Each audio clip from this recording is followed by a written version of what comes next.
Hi. Um, this IBC lesson is really meant for everyone, and today I'm going to be telling you guys how to request ARCs. And I just want to make it clear before I get going, is that you need to be blogging because you like to blog and because you like to read. Because you like blogging and you enjoy books, not because you just want ARCs. That is something that is very controversial in the blogging community, and yeah, I just don't want anyone to think that they should start blogging because they wanted to just get ARCs. Though ARCs are cool, it's not the reason you should be blogging. Let's start with the basics. Some of the basics of requesting ARCs is you should have a good following count. Some people are luckier than others. You'll find some bloggers that have been blogging for like a month, and after a month they have like 700 followers, and it's crazy, and they'll get accepted because they have so many followers and have so many views. But some bloggers are not so lucky. They're not bad, they're just don't get followers as fast. They get like 100 in a month, which is pretty good, but then it starts slowing down slowly. I recommend when requesting ARCs, you have at least 150 followers on your blog. Any more followers is great, of course, but you shouldn't have any less than 100. 100 is like the minimum, and 150 is even better.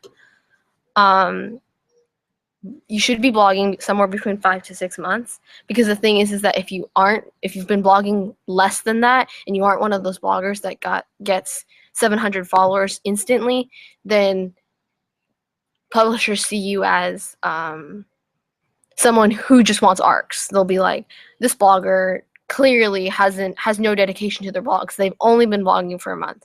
They want someone that has been blogging for 5 to 6 months or even longer, so they know that this blogger is serious. They aren't just, let me just start a blog and request ARCs after a week or whatever. As for following count isn't always the main thing that publishers look at. Now publishers also look at page views.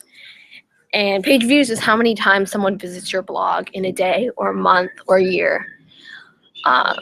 You should get a monthly average of at least 800 to 1,000 page views each month.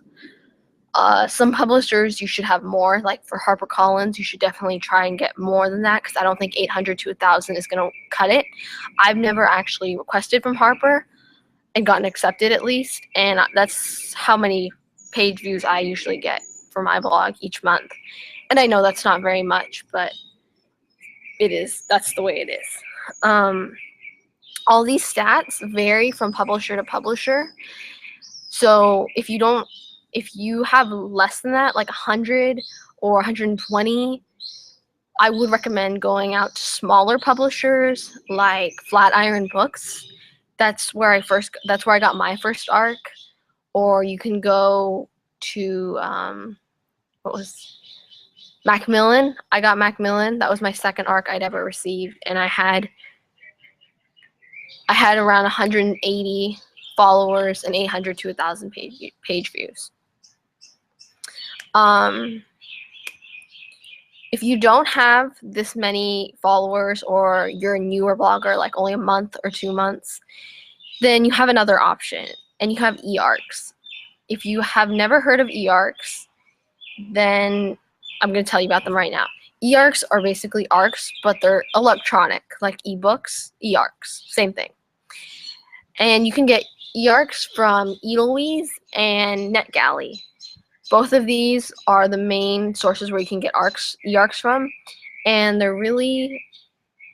that's where you should start. If you're going to be receiving any ARCs, you should start there, because NetGalley and Edelweiss, your stats don't need to be so high. Especially bloggers that have been blogging like 1 month, 2 months, 3 months. I recommend you start at NetGalley or Edelweiss. For me, usually bloggers are luckier with one than another. Like I've been accepted on NetGalley a couple times, whereas Edelweiss, I just got my first acceptance. So it really depends on your luck, I guess.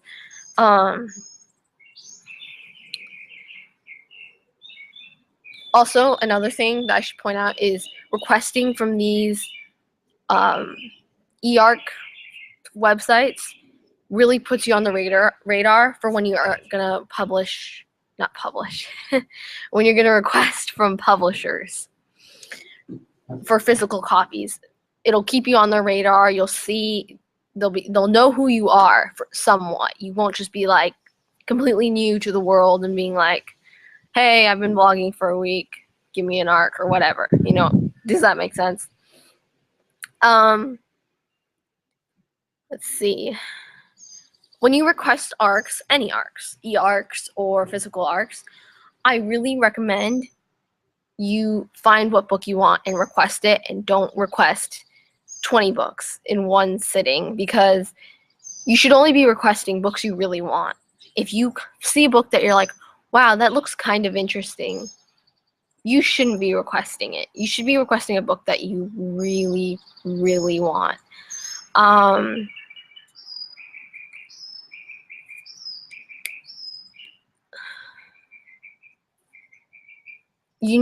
Basically you just need to pick and choose what you want. And the thing is that if you are one of those people that goes on NetGalley and Edelweiss and requests 20 to 50 ARCs or whatever, and then goes and sends emails to publishers for physical ARCs, then you won't have any time. You'll just be requesting ARCs and reading ARCs. And ARCs are great, but the thing with ARCs is that you have to send in a review. It's like, yes, they're free, but at the same time, your payment is the review that you're sending back to these publishers, which means you need to read it and you need to review it. Even if you don't finish it, write a review for your DNF, because it's just not public. It's going to give you a bad name if you don't respond to publishers and email them back. Okay, as for private contacts, actually, hold on. Do you guys have any questions? I don't think anyone's watching this right now, so I don't think there's going to be any questions. Yeah, I don't think there's any. If you have any questions, comment down below, but there's no one watching this right now, so there's no questions right now. Let's talk about private contacts. So private contacts are when you email a publisher, let's say Macmillan, you email to publicity@macmillan.org or .com or whatever, right? That's just their general publicity email. But if someone replies to you, you'll be getting an email from an actual person. Like, let's say john.doe@macmillan.org or .com. Like, that'll be your private contact. You can usually refer to private contacts after you've requested one book from the same publisher. So if you requested from Macmillan and you get a private contact, you can come back later and say, hey, I was interested in this book and I was wondering if I could request it from you. And sometimes they'll be like, oh yeah, sure. I'll send it out to you, or no. The thing is with private contacts is there's a reason why they're called private contacts.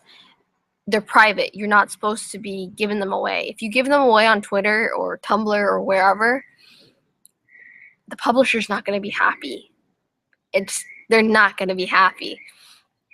So I really recommend you don't share it ever. And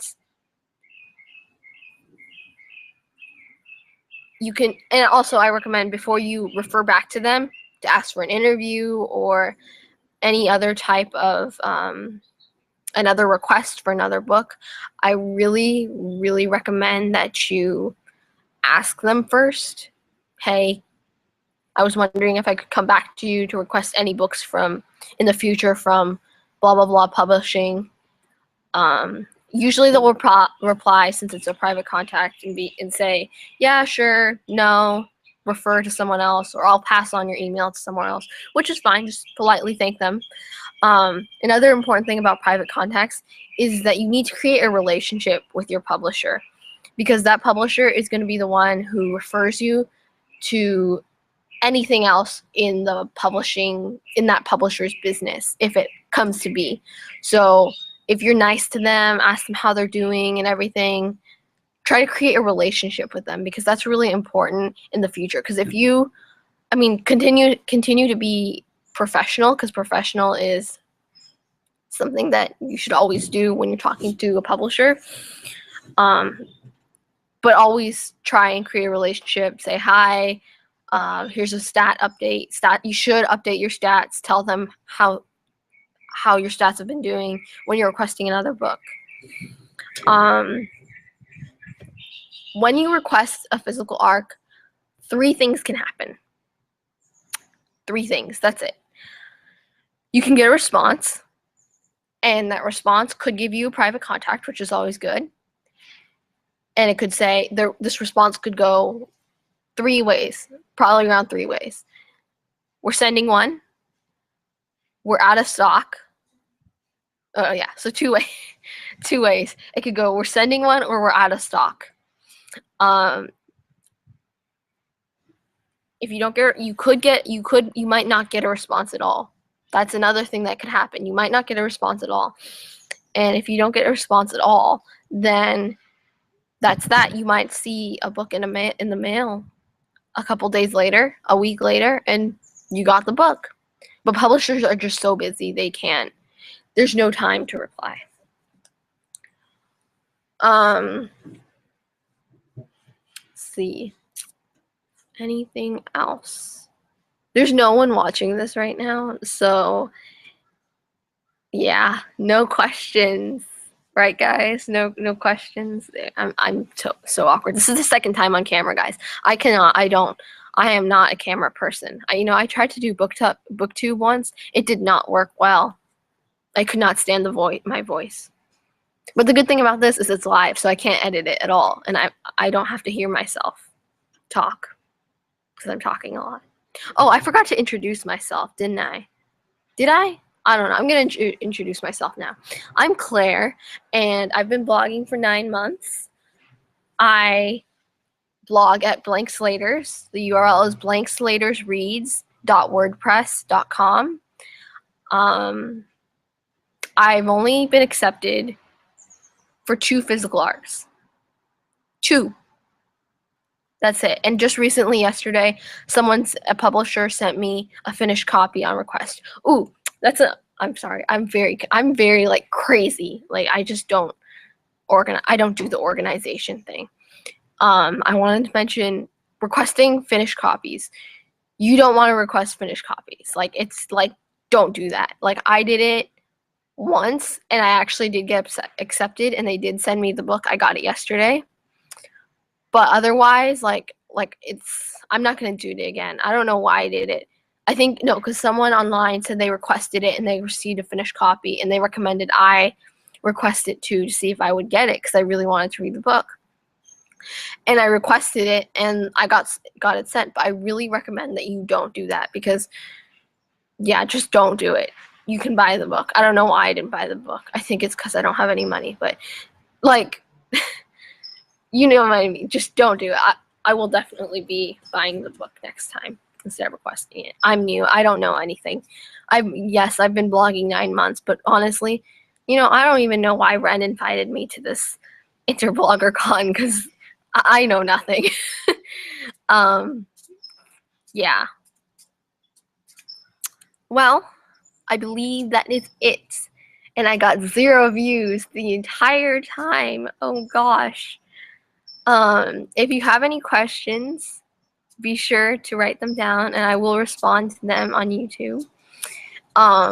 If you have any questions for me and you don't want to comment on YouTube, feel free to contact me on Twitter. My username is @blankslaters, capital S. That's about it. Thank you, Ren, for hosting this and working with my constant confusion about this Google Hangouts thing. This was actually supposed to be an hour, and I've been talking for 15 minutes. It says there's no viewers, there's no questions, so I'm just gonna leave now because I don't know what I'm doing, and this is getting awkward. Okay, goodbye. Thanks, Ren, for hosting this again, inviting me to do this.